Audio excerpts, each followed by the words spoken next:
All right, Temps, firstly, just how has the week been following that disappointing defeat against Adelaide? Yeah, I think you kind of wear those defeats in that manner.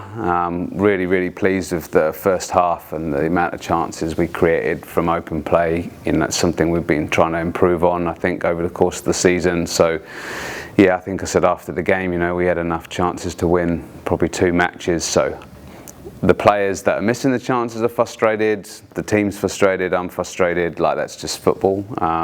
But the response has been good. They've kind of got over the manner of the defeat and kind of and not getting what we felt we deserved, and we've now got full focus on Newcastle. So I've been pleased with the way that the players have responded, and yeah, we've been working hard, and players have been working hard on the things they need to kind of tidy up for this week.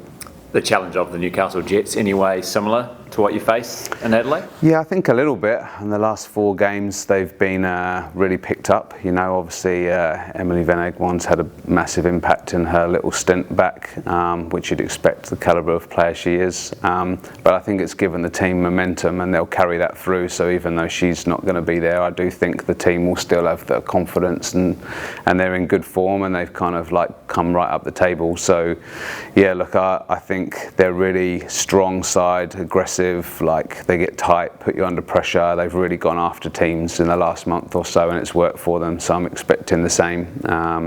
And they've got some good players in their team, so we're going to have to be on our game to get the win tomorrow. Yeah, how nice is that not to have to prepare to face Emily Van Egmond tomorrow?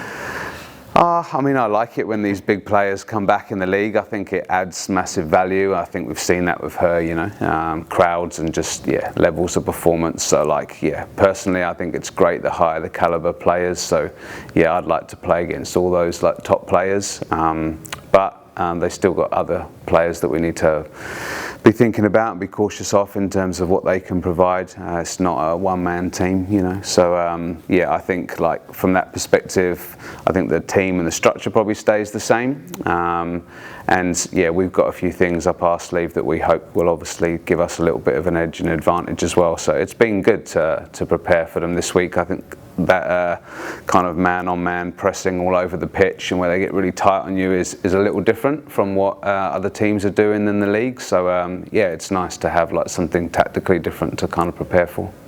One of those players that is another dangerous player of theirs is Serena Bolden. Of course, she tormented the Ferns at this very stadium at the World Cup. How important that you keep her quiet tomorrow? Yeah, of course.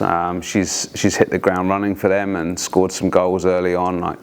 So she'll be full of confidence, and she likes to run in behind, and she likes to get on the end of those balls over the top. So yeah, we're definitely going to have to be aware of that, and we've been preparing for that.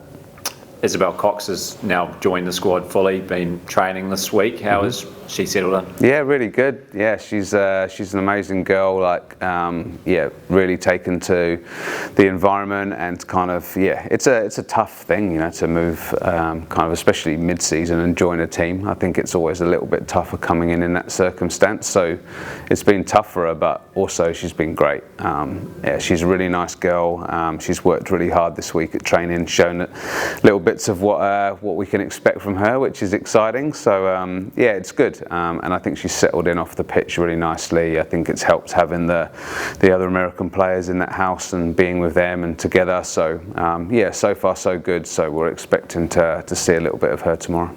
Yeah, so looking maybe to bring her off the bench, is that the thoughts, given that she's only had limited time with the team? Yeah, and look, she's a few weeks out of season as well, not too long ago, but it'll obviously take her a little bit of time to adjust to the league and also kind of build back up to sort of full match fitness. So most likely it'll be off the bench, but I think we've seen some nice things from her this week, and she's going to add something different to the squad. Are you considering any changes otherwise to personnel or to formation structure following the defeat? Yeah, always. I think you always have to kind of reassess. Look, I don't think we had any really poor performances last week where you're kind of getting really concerned about kind of how things are going. We played well enough to win that game, there's no doubt about it. So it's keeping things into perspective. But every week there's a new challenge, and I think the Jets are going to provide us a different type of challenge as well. And so yeah, there's always things where you can tinker and move around from a tactical point of view and from a personnel point of view. So yeah, might be a few new things to look out for tomorrow. And given the next month you've got 4 or 5 games away from New Zealand, how important tomorrow to get that 3 points? Yeah, I think, you know, like, even though there's not really a Christmas break in the A-League, it's always nice to kind of like have that going into that sort of like festive season, like off the back of a good positive result. So we'll definitely want to do that, especially in front of our home fans and that double header. The men are going great and got back to the top of the table, so we want to be kind of following suit and pushing up. So yeah, hopefully it can be a good day for the club tomorrow, and we can kind of get 2 wins from 2. I think that's what everyone would like to see before Christmas. So yeah, for sure we feel it's something that will help us keep momentum as well. We don't want to fall too far behind that kind of top 4 that we've managed to stay in there for a number of weeks now. So I think it would be important for us to stay connected to that. Yeah.